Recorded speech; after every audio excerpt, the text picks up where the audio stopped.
Hi, my name's Sheehan, and today I'd like to talk about Mendelssohn's Fourth Symphony in A major, the Italian Symphony. And I'd like to go through this great work, exploring the structure of each of the four movements.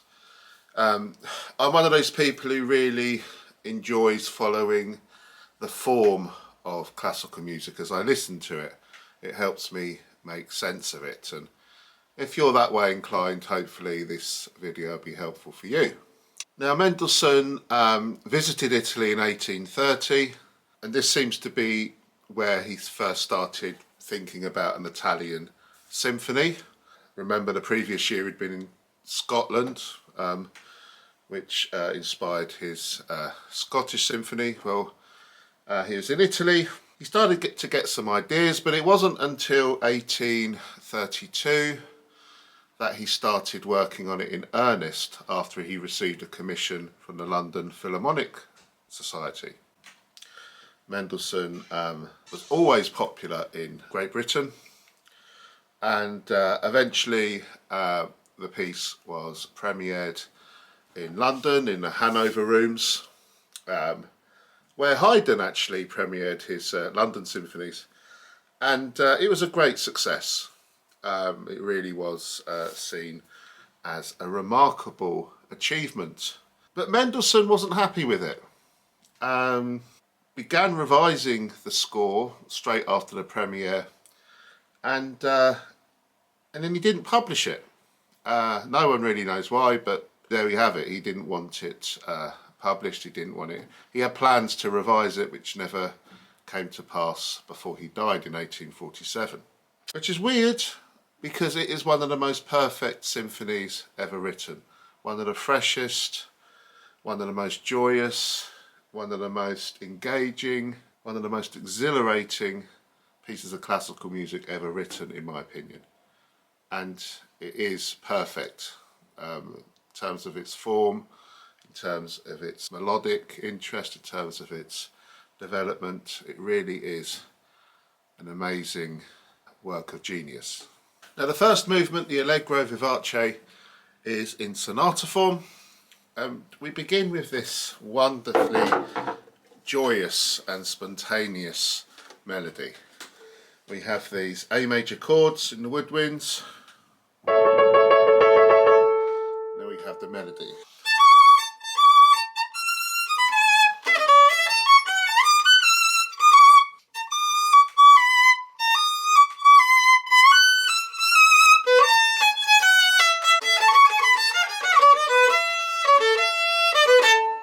And then that first motif, da-da-dum, da-da-dum, is broken up through the woodwinds. So already that fanfare idea is being developed in the exposition in the first subject. There's this exciting moment where the timpanis are belting out triplets in conversation with the horns and the strings.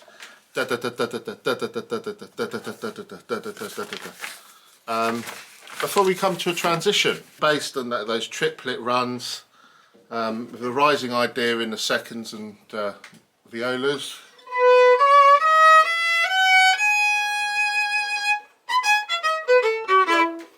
And then we're into the second subject. It's just this graceful idea, now in E major, the dominant.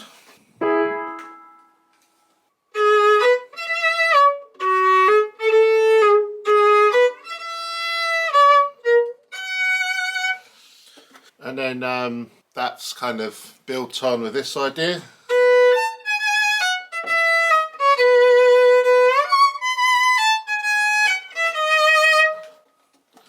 And so on. Really lovely music. And then we, in the second subject group, we come into one of the most expressive moments, I think, in all of Mendelssohn's music. We have this clarinet reminder of the opening fanfare.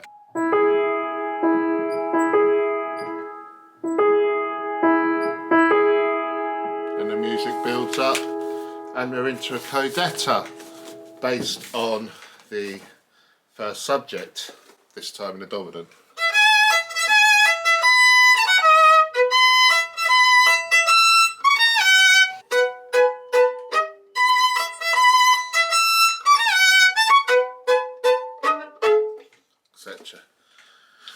then we have a repeat of the Exposition. Well, we're supposed to anyway. Mendelssohn writes this lovely bridge, this transition back to the repeat of the Exposition. Anyway, eventually we come to the development. And the development is really interesting because Mendelssohn does that trick Beethoven does in his Eroica Symphony. He introduces a new theme in the development. That's one of the reasons why this movement is so interesting and so memorable. So we have those kind of skittish triplet figures. Then eventually the second violins come in with this tune, which is treated contrapuntally. 4-bar theme.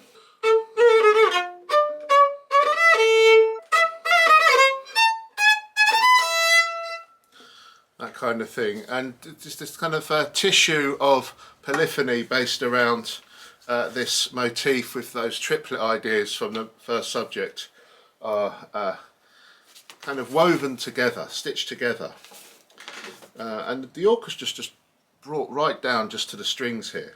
And then eventually the woodwinds remind us of the fanfare from that first subject group.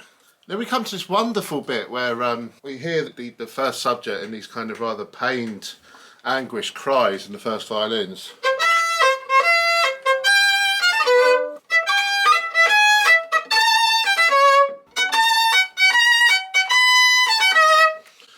And what I love about that is that the lower strings have this kind of domino effect. So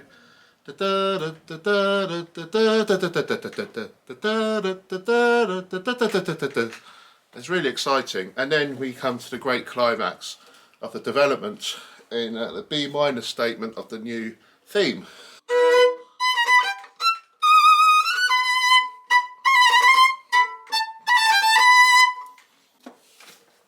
Really great stuff. Eventually we have another wonderful moment. The oboe comes in near the end of the development, just on 1A. I think it lasts for 9.5 bars just on A, and it's one of the most expressive moments. So much expression out of so little. We then come back to the recapitulation with the first subject, which catches us off guard a little bit. It's almost as if the development hasn't quite finished, but we're back into the recapitulation. No real transition this time. We go to the second subject, this time in the home key, of course, A.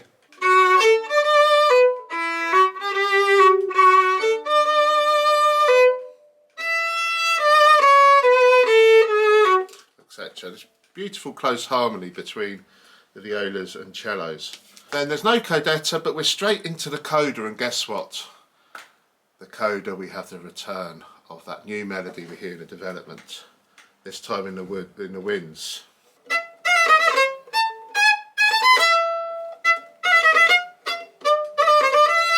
And then, as in the development, the first subject comes back, and we end this stunning movement on this wave of A major joy.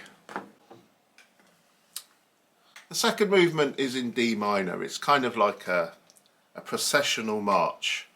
Apparently Mendelssohn, while he was in Italy, saw some kind of religious procession through the streets of Naples, and apparently this inspired this piece of music.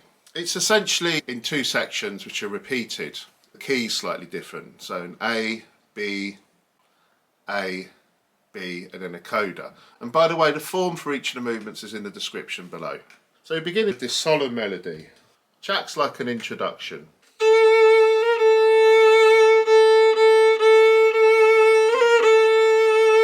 We have this walking bass.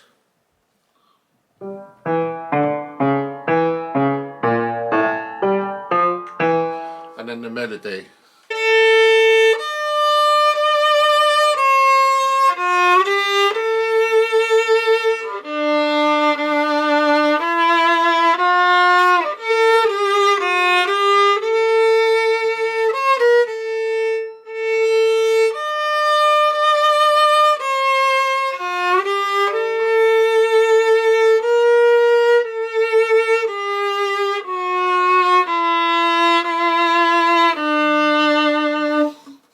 haunting, solemn melody.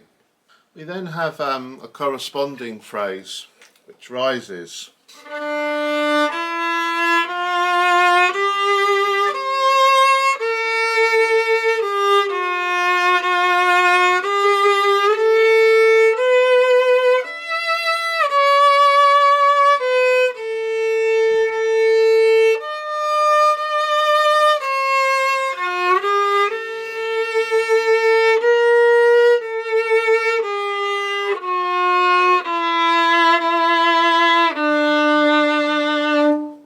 A brief transition based on the opening bars.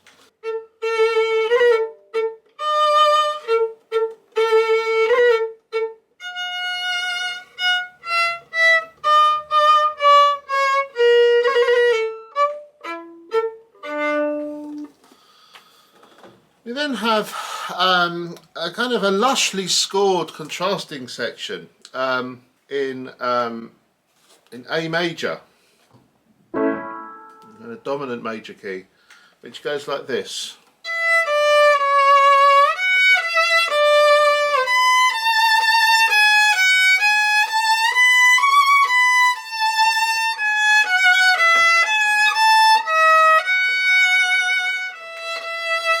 So on. Lovely music, really beautiful.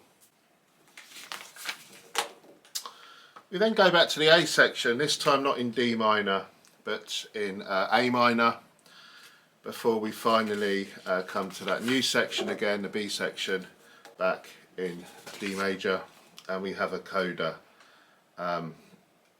based on that idea as the procession recedes into the distance.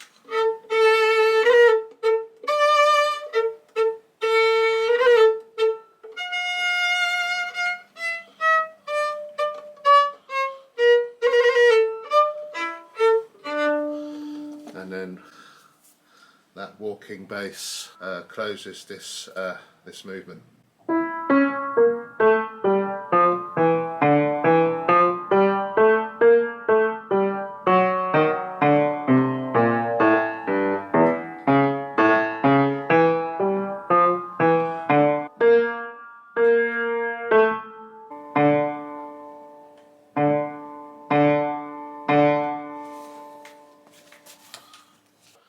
The third movement, which is really a minuet and trio, is a lovely, graceful, elegant piece. The A section goes like this.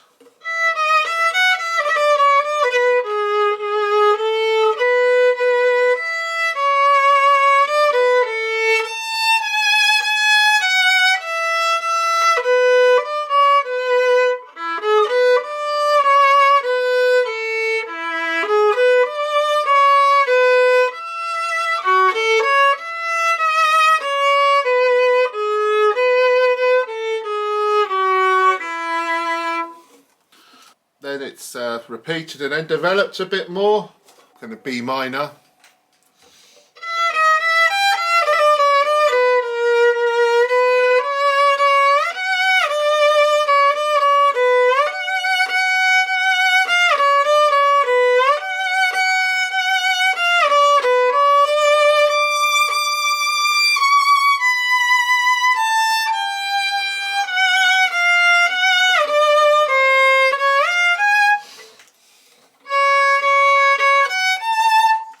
Real pang in the heart for this music.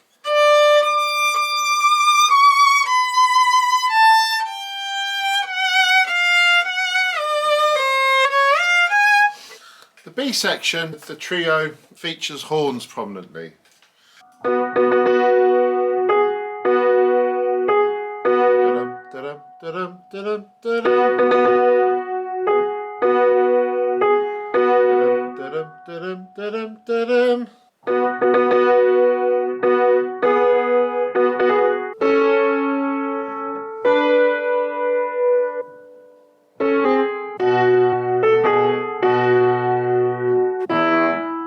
The music gets a bit more serious, moves into the minor mode before we return to the minuet again. And we have a coda. The finale is exhilarating. It's a saltarello, presto. Saltarello is a an Italian folk dance with that kind of rhythm. A minor. And by the way, this symphony is one of the very few pieces which begins in a major key and ends in a minor key. So there we go, a bit of pub quiz trivia for you there. The Italian symphony begins in A major, ends in A minor. So this movement's essentially a monothematic sonata form movement, but there's a key difference which I'll come on to in a minute. And remember, the form of each of the movements is down below in the description.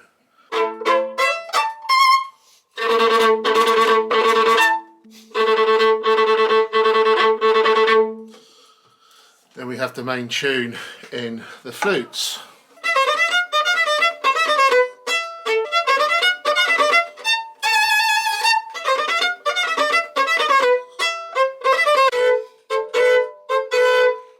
The music's just based on that rhythm.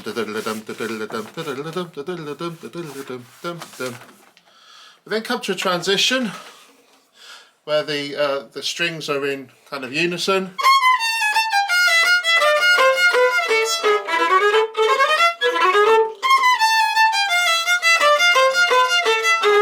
Etc. And then that takes us to the second subject group, which again is based on but we're in E minor. The tune's slightly different.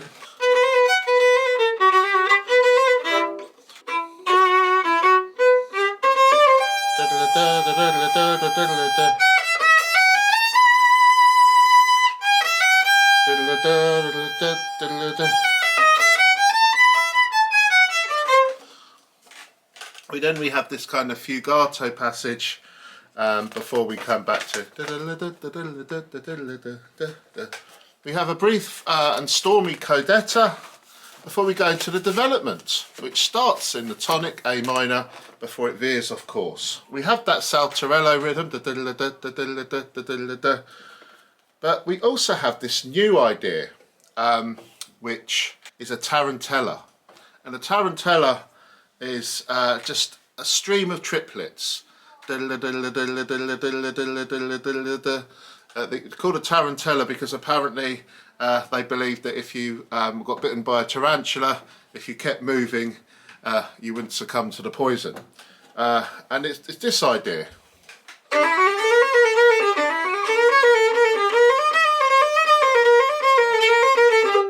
That kind of thing. And it's passed around the orchestra in this contrapuntal way. It's really exciting, such an exciting development. Every bit as exciting as the development in the first movement. And the woodwind then join in, you know, with these ascending scales. So in this development we have this juxtaposition between this new idea and the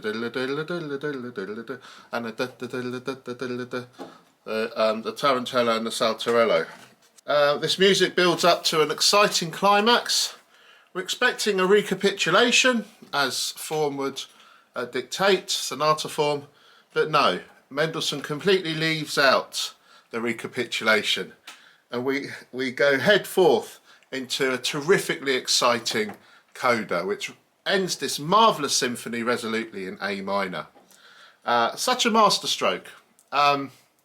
Mendelssohn taking sonata form and, you know, just doing his own thing with it. Maybe that's why he was a bit dissatisfied with the piece. Perhaps he felt it wasn't regular enough for some reason. Who knows? But thank goodness he didn't tinker about with it too much, and we have it how he originally envisaged it when it was premiered in 1833. Thank you for watching this video, and please click like and subscribe if this is your kind of thing. And if you want me to look at another piece, please put it in the comments below. Thanks a lot. Bye.